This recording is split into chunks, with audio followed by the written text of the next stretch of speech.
Good evening, I'm Dennis Ward. Welcome to APTN National News. Protesters braved the snow and wind at Winnipeg City Hall today.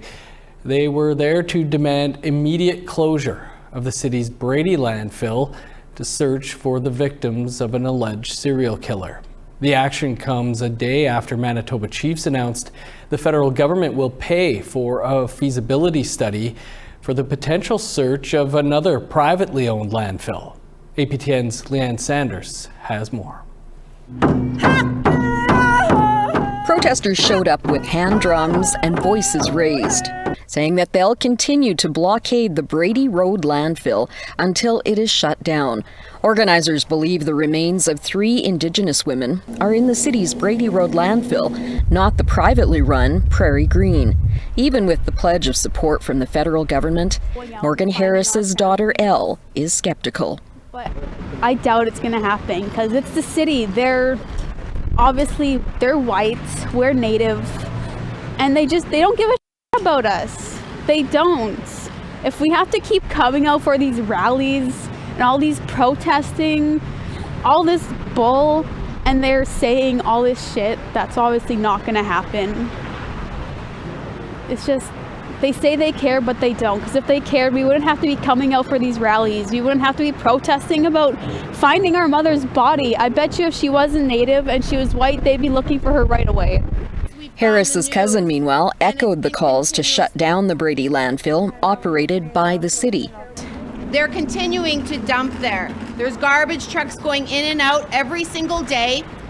Trash being thrown on our women, trash being thrown on my cousin Morgan. She deserves so much better. Yesterday, Police Chief Danny Smythe met with Assembly of Manitoba Chiefs Grand Chief Kathy Merrick and Long Plains First Nations Chief Kira Wilson. A statement from the police service states, in part, Chief Smythe is supportive of the collaborative efforts of Chief Merrick to recover the remains of Morgan Harris and Mercedes Myron. The WPS will participate on a working committee led by Grand Chief Merrick on the feasibility of a recovery search. This morning, Crown Indigenous Relations Minister Mark Miller reiterated the government's pledge to support the feasibility study, addressing reporters on Parliament Hill. We're glad to deploy the resources the federal government can, including financial resources, to help with what will be a feasibility study, and we'll set the stages for the next conversations that we'll have with the families foremost in the search for closure. In the meantime, the families of the victims and advocates like the Urban Warrior Alliance will continue blockades and protests at the landfills. Leanne Sanders, APTN National News, Winnipeg. For more on the violence against Indigenous women in Winnipeg, we're joined by Angie Tuesday. She's the family liaison for the Winnipeg Police Service and deals directly with families of missing and murdered Indigenous women and girls. Angie, thanks for being with us. It's been a rough couple of weeks with the news that 4 Indigenous women have been murdered by an alleged serial killer. Can you tell us about your role as the family liaison for the Winnipeg Police? So my role with the families is to essentially provide support to families and some advocacy in terms of connecting them with police investigative units, connecting them with outside resources, providing them with some support while they're going through this tremendous loss. Has those conversations, I guess, been difficult this time around, given where we're at in terms of the relationship with the Indigenous peoples and the police at this point? Mm-hmm. I can tell you it's always difficult, right? Because you're meeting people at a point where they're going through a tremendous shock and a huge loss to their family system. I can tell you that with what's been happening recently in Winnipeg and in Manitoba is, I'm finding that there's been a lot of community supports that are providing these additional wraparound services to families. But it's a situation that impacts us all. It impacts the family that's currently having lost a loved one. It's impacting other families of missing and murdered Indigenous women, girls, and Two-Spirit folks. It's impacting the people who are providing, on the ground supports. It's impacting, investigators. It's impacting the community as a whole. So each case is very difficult because grief is a traumatic time for people. But this particular situation that's happening in Winnipeg has been, far-reaching in terms of the impacts. Are you comfortable sharing your thoughts on the refusal to search the landfill and the Police Services Board saying it's up to Indigenous peoples to figure it out? Mm-hmm. I can say that I feel for the families and how that decision must have impacted them, and I've seen it because I've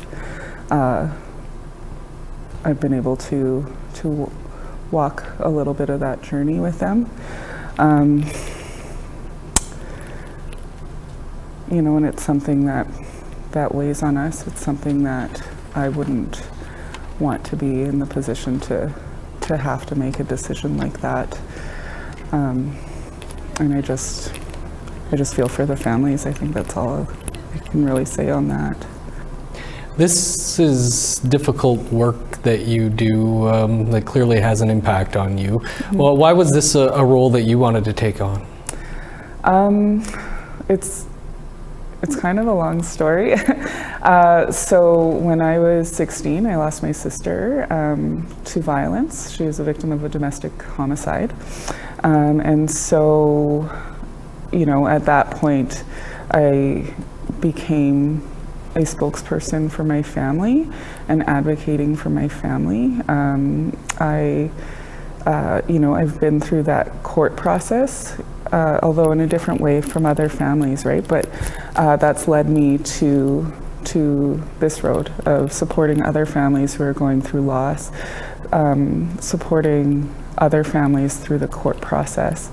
And I think I bring that, my own personal experience, with me to the table, because although each of us have different specific experience, it's a shared experience, having gone through loss and grief and losing someone to violence in this way. So that's what's brought me here.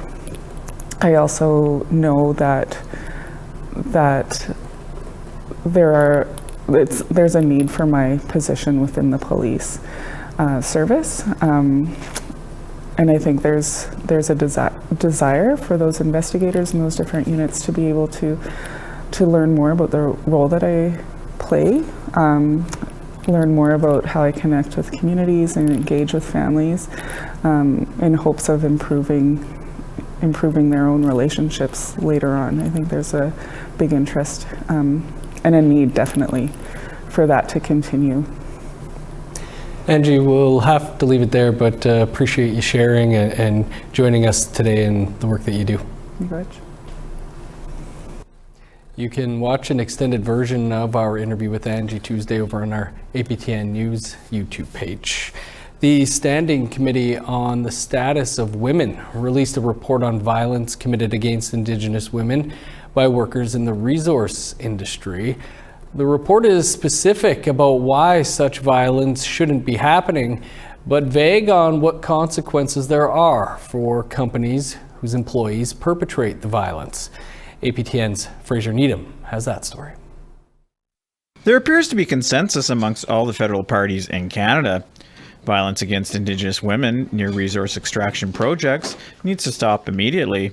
How powerful it is that in light of the ongoing genocide against Indigenous women and girls, that our committee was able to work together unanimously to send a clear message that violence against all women, including the kinds of violence being endured by Indigenous women and girls and Two-Spirit people, who are residing particularly close to resource extraction must end. But how to prevent violence against Indigenous women is up for debate. Conservative MP Michelle Ferrari suggests profitable mining companies should be left alone to police themselves. We know that resource extraction is the number one employer. So, and I think to my colleagues' comments, this isn't about whether or not resource extraction is good or bad. We do have different opinions on that. But I think we all agree that education and consultation and protecting people is at the core of it. And I don't know any businesses or corporate responsibility that wouldn't want to be a part of that. The report mentions the United Nations Declaration on the Rights of Indigenous Peoples a number of times, but it also states the primacy of provincial rights in resource development projects, and how resource companies have often ignored the UNDRIP's commitment to free, prior, and informed consent that has led to the continued violence. But when asked, Conservative Committee Chair Karen Vecchio showed no appetite to discuss what should happen to these companies that continue to ignore Indigenous rights. A violent-free Canada, a violent-free community is exactly where we need to go.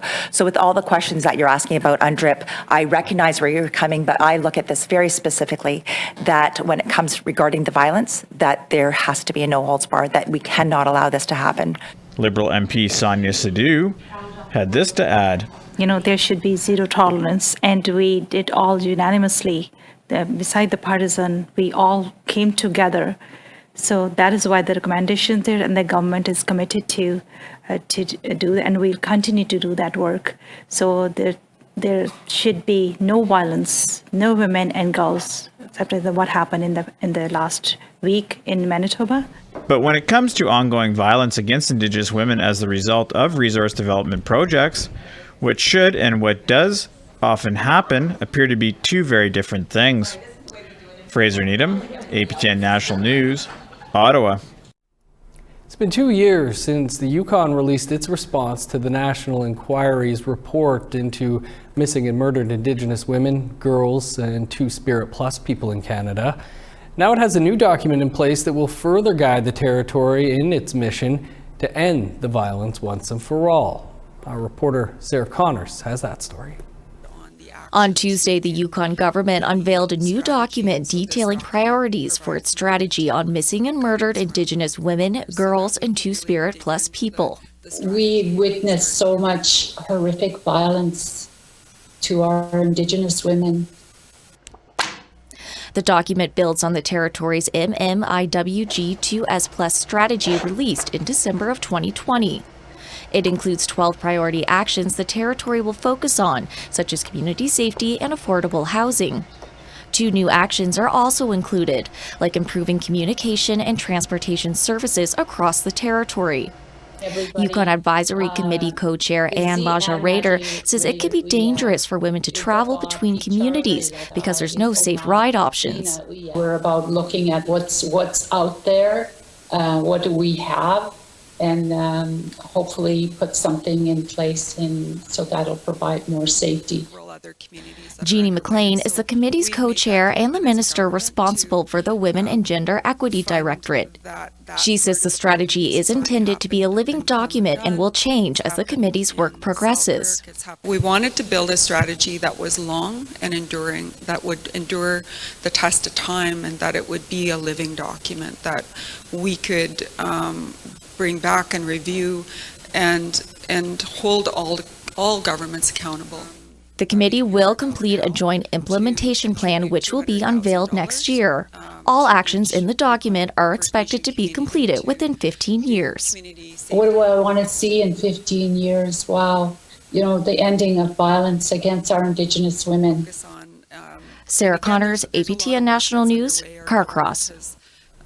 Back to Ottawa now, where the Trudeau government has introduced legislation that seeks to address some of the remaining inequities for First Nations registration and membership under the Indian Act. The government says Bill C-38 will make legislative amendments to the Act to tackle such areas as enfranchisement and individual deregistration. It's estimated as many as 3,500 people could be eligible to apply for status registration under the proposed changes. Here's what Indigenous Services Canada Minister Patty Haidu had to say. The Indian Act is a colonial piece of legislation, and while some changes have been made, more are necessary. Bill C-38 seeks to ensure First Nations individuals with family histories of enfranchisement are entitled to registration under the Indian Act and can pass this on to their descendants to the same degree as those families without histories of enfranchisement. And all new Sports with Stranger is on the other side of this commercial break. This week, Daryl speaks with a member of the Florida Panthers. That's coming up. Stick around.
Welcome back. Brandon Montour is one of only 6 Indigenous players currently playing in the NHL.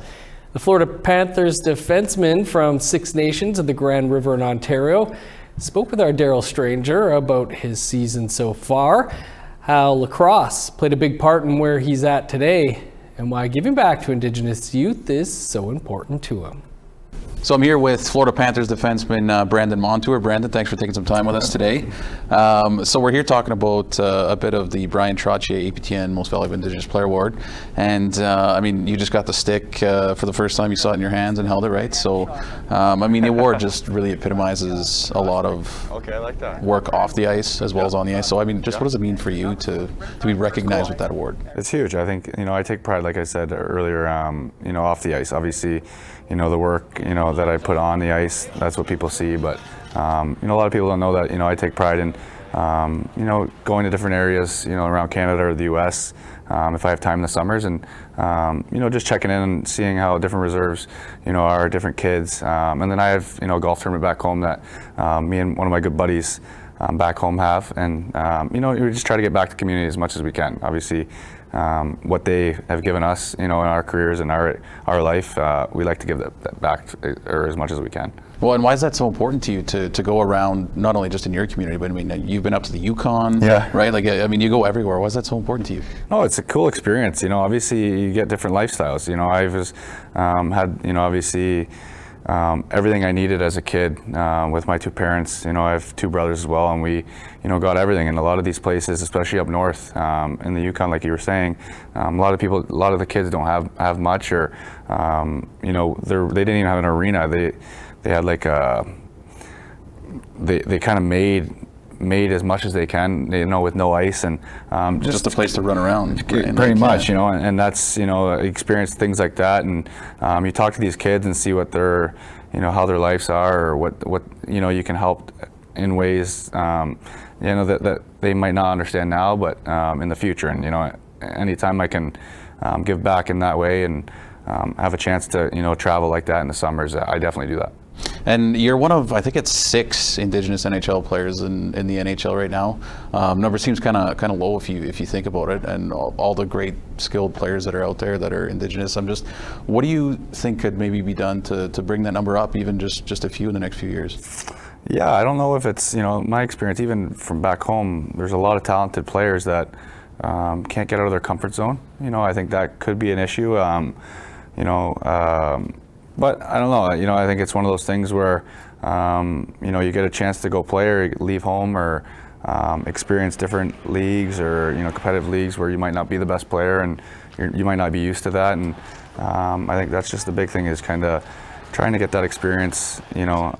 Personally, I got that as a young age, and every place I played and every level, I just kept improving and getting better. And I think that's a big thing that young kids can learn. And we can't leave here without talking a little bit about lacrosse. You are a big lacrosse player. How big of a role did that play, do you think, in sort of the player you are right now? Huge. Obviously, conditioning. I was drafted by Anaheim and played that following summer lacrosse. I couldn't give it up, but a lot of the skills that I have today that I've played, in hockey, translate definitely into lacrosse. And lacrosse was a big thing, and probably a big factor, where I am now. Well, we'll leave it there, Brandon, but I want to say a big thank you, Miigwech, to you for taking some time with us, and good luck the rest of the year. Perfect, thank you. Good stuff. Assembly of First Nations National Chief Roseanne Archibald is on Nation to Nation tonight, right after the news. We've got a preview for you after the break.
Welcome back. Let's take a look now at our photo of the day, which comes to us courtesy of Neil McCauley. Neil's photo is almost like a painting of a stunning sunset, maybe somewhere in the prairies or the far north.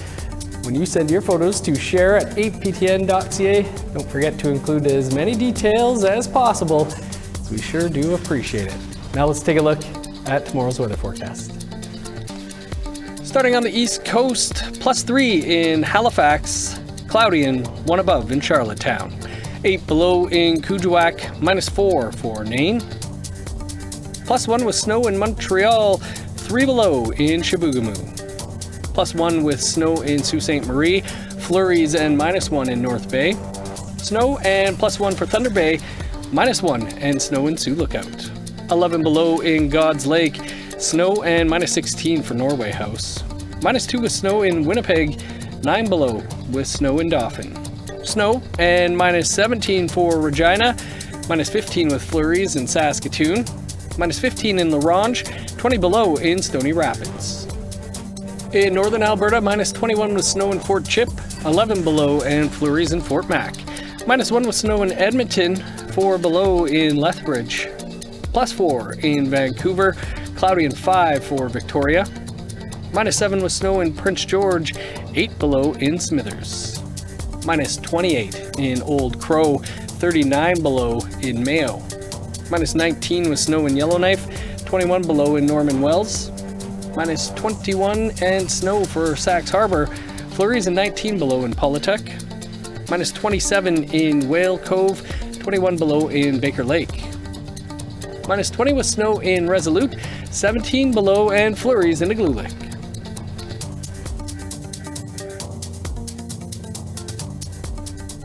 It's Thursday, and that means another episode of Nation to Nation is coming up. Here's a peek of what to expect. Ani, I'm Annette Francis. Tonight we'll hear from the Assembly of First Nations National Chief to talk about the results from the recent gathering and some of the issues at her headquarters. We'll get the lowdown on the child welfare compensation deal being worked out with the federal government. And with the growing environmental concerns, we'll hear about a new National First Nation Guardian Network. That's coming up after the news. Thanks, Annette. You can watch that entire episode of Nation to Nation in just a few moments' time. That is all the time we have for your APTN National News for this Thursday. Of course, for much more, you can visit our website, aptnnews.ca. I'm Dennis Ward. Thanks for being with us. Mina Kawapamitten. Stick around for Nation to Nation. Have a great night.